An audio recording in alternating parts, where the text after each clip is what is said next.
নমস্কার বন্ধুরা, কেমন আছেন সবাই? আজ আবার হাজির হলাম আমাদের বাঙালির ঐতিহ্যের একটা রেসিপি নিয়ে। ঠিকই দেখেছেন, কলাপাতা। তাই কলাপাতা দিয়েই আজকে যেমন খাবারটা আমি সার্ভ করছি, তেমনই বানিয়েছি ভেটকি মাছের পাতুরি। চলুন তাহলে আর সময় নষ্ট না করে চটপট চলে যাওয়া যায় রেসিপিতে। এখানে প্রথমে আমি 3টে বেশ এরম বড় বড় সাইজের ভেটকি মাছের পিস নিয়েছি। তারপর একটা গ্রাইন্ডিং বলে নিয়ে নিলাম 1 চামচ মতো কালো সর্ষে, তার সাথে 1 চামচ সাদা সর্ষে, সাথে একটা কাঁচা লঙ্কাটা আপনাদের ঝালটা পছন্দ মতো ভেবে আপনারা আর একটু বেশি নিতে পারেন, সাথে নুন আর হলুদ। তারপর সব কিছুকে পেস্ট করে নিলাম। এখানে নিয়েছি জল ঝরানো টক দই, মোটামুটি 1.5 থেকে 2 চামচ মতো, সাথে নিয়ে নিলাম ওই পেস্টটা। এবার যেহেতু এটা সর্ষে, তাই সর্ষের এই পেস্টটাকে আমি ভালো করে ছেঁকে নিয়ে ওই সর্ষের যে খোলাগুলো সেগুলো ফেলে দিলাম। রেডি করে নিচ্ছি কলা পাতাটাকে আমি এখানে ছোট ছোট পিস করে আগে কেটে নিলাম। তারপর সাইড থেকে ছুলে নেব কলা পাতার ধারগুলো।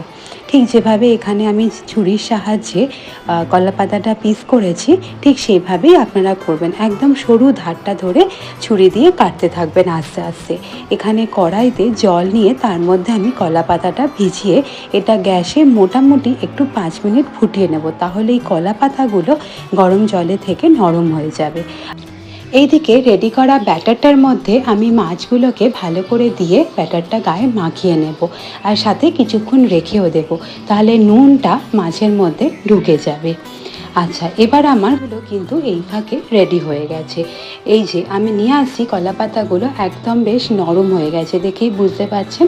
এবার মাছগুলোকে আমি আস্তে আস্তে এই কলা পাতার মধ্যে রেখে তারপর একটা করে কাঁচা লঙ্কা দিয়ে সুতোর সাহায্যে কলা পাতাগুলোকে বেঁধে নেব। প্রসেসটা কিন্তু খুব সহজ, একটু খেয়াল করলেই বুঝতে পারবেন। আর যেহেতু এটা একদম কচি কলা পাতা ছিল, তাই আমি খুব বেশি জায়গা পাইনি পাতাটাকে ভালোভাবে বাঁধার জন্য। আপনারা চেষ্টা করবেন একটু বড় পাতা নেওয়ার, তাহলে বাঁধার জন্য সুবিধে হয়। সবাই যদিও পাতুরি বাঁধার জন্য সাদা সুতো ব্যবহার করে, কিন্তু আমি এই নীল সুতোটাই আমার রান্নাঘরে রেখে দিয়েছি এই পাতুরির কলা পাতা দিয়ে বাঁধার জন্য, তাই এই নীল সুতোটাই আমি ব্যবহার করলাম। এভাবে পাতাগুলোকে র্যাপ করে আমি মাছগুলো দিয়ে সুতো দিয়ে ভালো করে বেঁধে নিচ্ছি। একটা রেডি হয়ে গেল, আর একটাও ঠিক একই রকমভাবে আমি তৈরি করে নেব। এবার গ্যাসে একটা তাওয়া বা ফ্রাইং প্যান বসিয়ে তাতে আমি একদম সামান্য অয়েল একটু ব্রাশ করে নিলাম। তারপর ওই পাতুরিগুলোকে বসিয়ে দেব তাওয়ার মধ্যে। প্রতিটা পিঠ ঢাকা দিয়ে মোটামুটি 5 মিনিট মতো একদম লো ফ্লেমে রেখে দেবেন, তাহলেই কিন্তু হয়ে যাবে।